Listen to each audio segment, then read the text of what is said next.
Hello everyone, and welcome to this reverent celebration of our nation's leaders, past and present.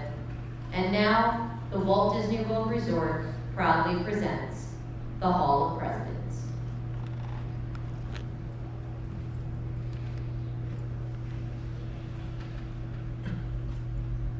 This program is dedicated to the memory of Walt Disney. In 1971, his love for America inspired the creation of the Hall of Presidents, a place to celebrate the optimism and goodwill he saw at the heart of the American story. Walt's vision was to honor the nation by honoring the American presidency.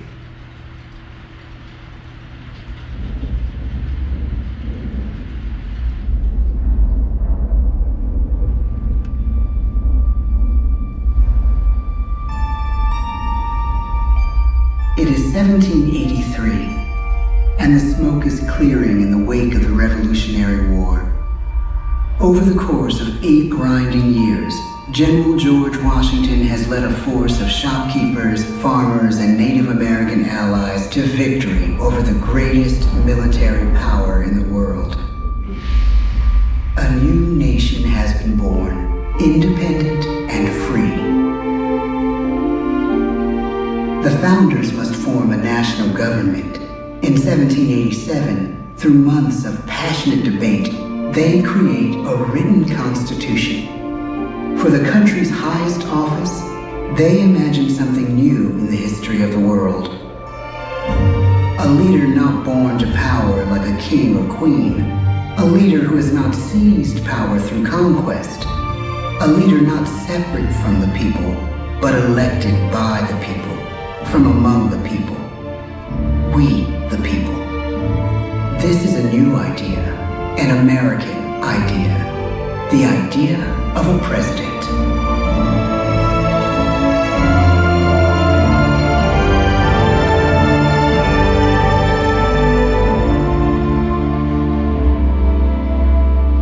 The people don't know exactly what a president will be, but there is little doubt who it will be. George Washington's stature and bearing have marked him as a leader. His integrity has made him a great one. Washington knows that many generals who have led successful revolutions make themselves dictators or kings. Instead, he steps down from power and retires to his home, Mount Vernon. The world takes note, and George Washington becomes the symbol of American ideals. In the first presidential election, it's Washington by a landslide. The only doubt seems to be his own. He writes, "Integrity and firmness is all I can promise. Integrity and firmness is exactly what we need." Everything he does as president will set a model for his successors. His final act may be the most important of all. After 2 terms, with no term limit in the Constitution and amid overwhelming support to stay in office, he steps down once again and hands power back to the people. He wants us to speak, to elect a new president. During the early years of the Republic, we choose leaders as different as Thomas Jefferson, John Adams, and Andrew Jackson. Elections are often bitter. Each president stands at that fiery intersection where personal character meets the challenges of the times. Some call the presidency a glorious burden. Jefferson calls it a splendid misery. We, the people, must choose well. We elect 15 presidents before the course of history brings us to the edge of a crisis like no other. A nation born of freedom still permits slavery. As the country pushes west, will new states be slave or free? The question produces bitter conflict. The issue rocks the election of 1860 and brings Abraham Lincoln onto the national stage. The tall, lanky, some say uncouth candidate from Illinois is a master of words at a time when speeches are printed in full for people to read. A house divided against itself cannot stand, he has said. With Lincoln's election, the House does indeed divide. Civil War. 11 states secede from the Union. The war becomes a defining passage in the American story. The president's own inner strength and depth of character changed the course of history. Lincoln had come up the hard way on the American frontier, desperately poor, with less than a year of formal schooling. His early years were scarred by tragedy, the death of his mother, his sister, his first love. He struggles with depression, but never loses his determination to rise above it. He once said he's driven by a desire to leave the world a little better place for having lived in it. The war rages. Lincoln fights to preserve the Union and end slavery. Neither is a sure thing. At Gettysburg, Pennsylvania, 6 months after one of the bloodiest battles of the war, the president dedicates a cemetery to the thousands of soldiers who died there. in words we can never forget.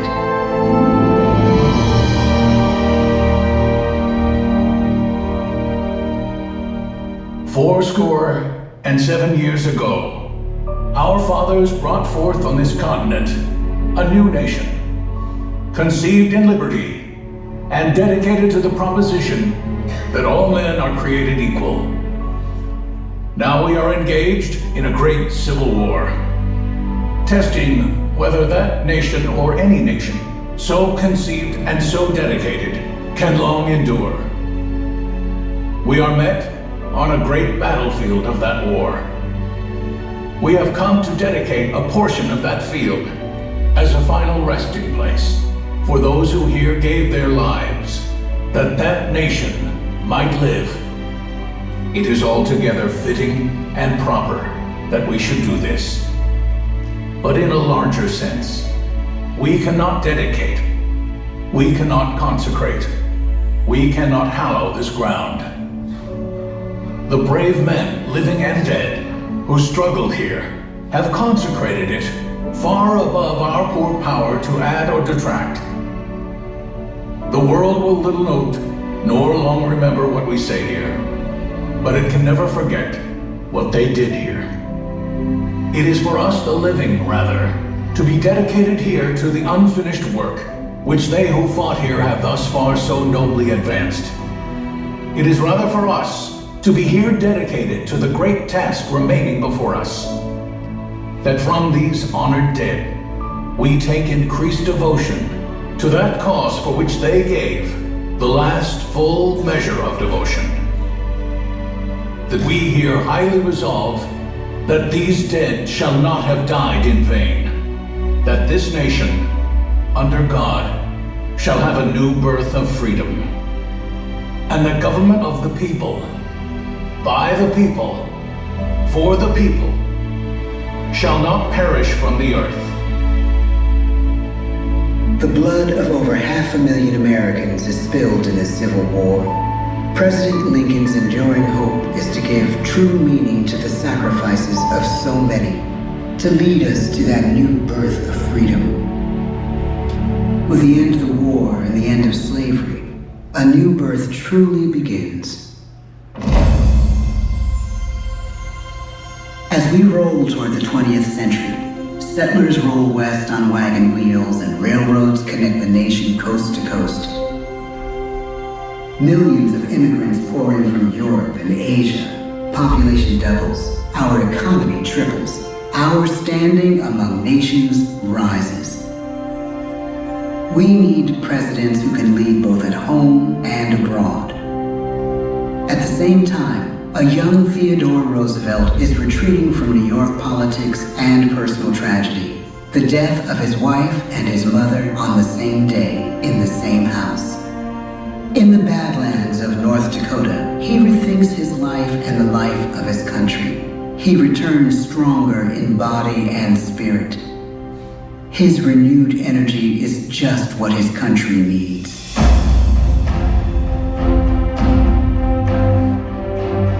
American industry is booming, but social tensions are rising. A progressive movement is bubbling up, pushing for change, and change is needed in the working and living conditions in cities. The gap widens between rich and poor. The demand for change grows stronger. Teddy Roosevelt is a knight on a crusade. He speaks with force and vitality in clear terms that make colorful headlines at a time when mass market newspapers have become the new media. To define his foreign policy, he borrows a phrase from an African proverb: speak softly and carry a big stick. But his greatest accomplishments are made at home. He breaks up giant monopolies, protects workers' rights, and calls for a square deal for all Americans, rich and poor, capitalist and wage earner. And a square deal for every man and every woman in the United States. He calls on America to be as great as the natural grandeur of its lands.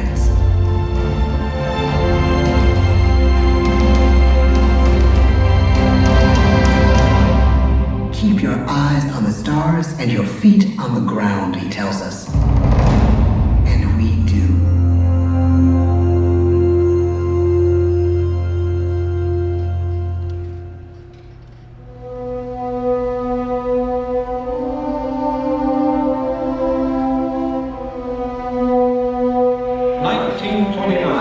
The bottom fell out of the market.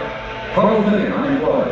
The bread lines and the soup. The results of the 1932 election now. When we elect our 32nd president, it is the worst of times. The course of history and the course of one president's life again shape a turning point in our national destiny. Franklin D. Roosevelt, paralyzed by polio, knows how to restore the faith of a people paralyzed by the Great Depression. I believe in practical explanation and in practical policy. He has found the inner strength his countrymen now need. He speaks to us like a friend, a neighbor. His optimism is contagious, his voice perfect for the latest breakthrough medium, radio. He calls us to believe we have nothing to fear but fear itself. And we do believe. Tonight's attacks on England are perhaps the most widespread of the war in the course of the day. But an even greater challenge dominates his final years in office. The Second World War.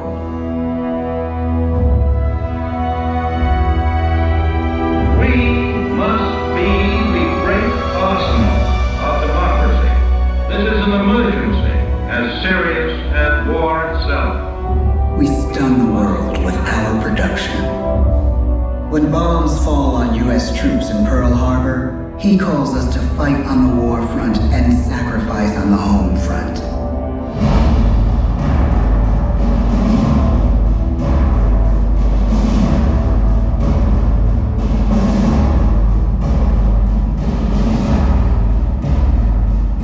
The harder the sacrifice, the more glorious the triumph. So spoke America in the year 1776. So speak Americans today. The world changes. The country changes. And yet, in one sense, what we need most from our presidents has never changed. A guiding vision that calls forth the best that America can be. Will outer space be developed for the benefit of all mankind? Or will it become another focus for the arms race? The choice is urgent, and it is ours to make. Ask not what your country can do for you. Ask what you can do for your country. But really, it's all of us who must overcome the crippling legacy of bigotry and injustice. And we shall overcome. One of the agreements that President Sadat and Prime Minister Begin are signing tonight is entitled A Framework for Peace in the Middle East. Mr. Gorbachev, tear down this wall. You have lost too much, but you have certainly not lost America. I can hear you. The rest of the world hears you. Loving this country requires the willingness to speak out for what is right, to shake up the status quo. That's America. Our presidency is no longer just an idea. It is an idea with a proud history. Ladies and gentlemen, the presidents of the United States of America.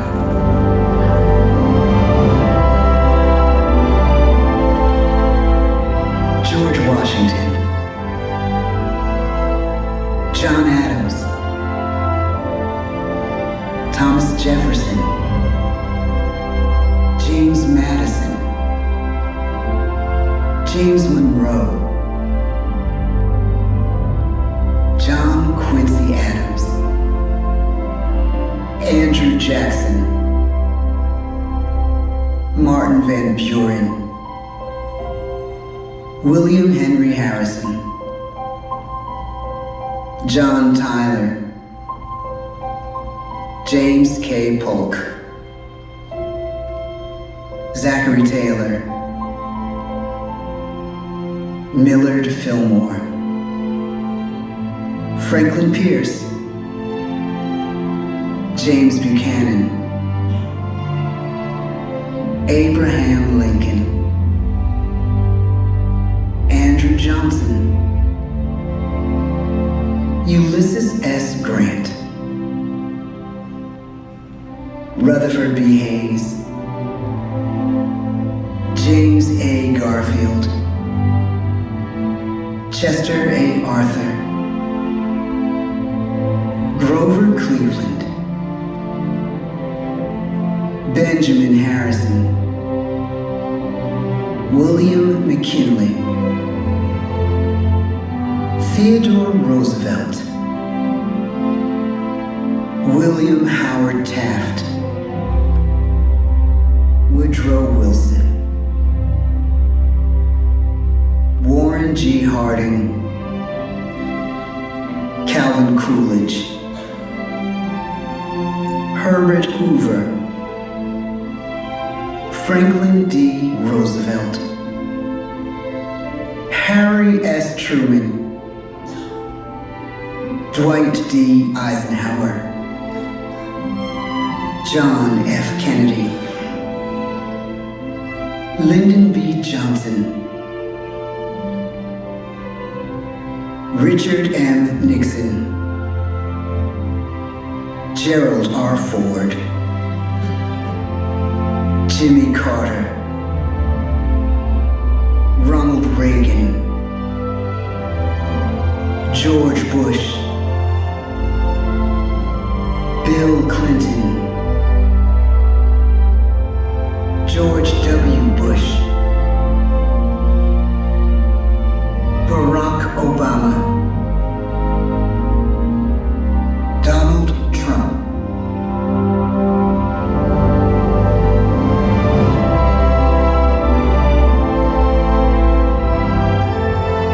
and now we come to the present.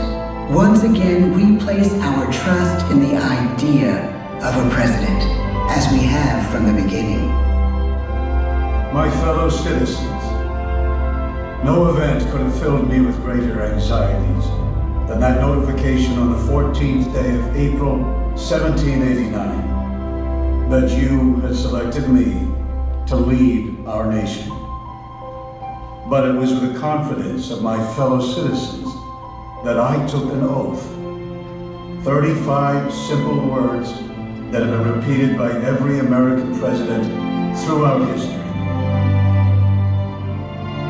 I, Joseph Robinette Biden Jr., do solemnly swear that I will faithfully execute the office of President of the United States, and I will, to the best of my ability, preserve, protect, and defend the Constitution of the United States.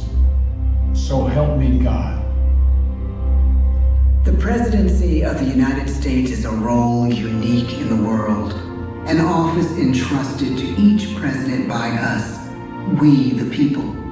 Therein lies the genius of that new idea, now over 200 years old.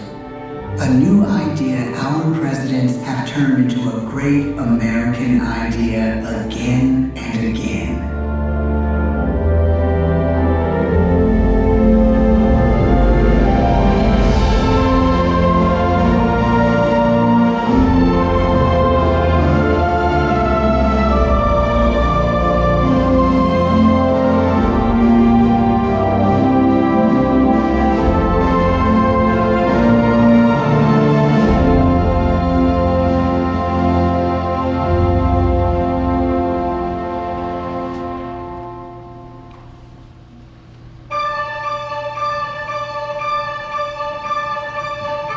Please gather all your personal belongings and exit through the open doors on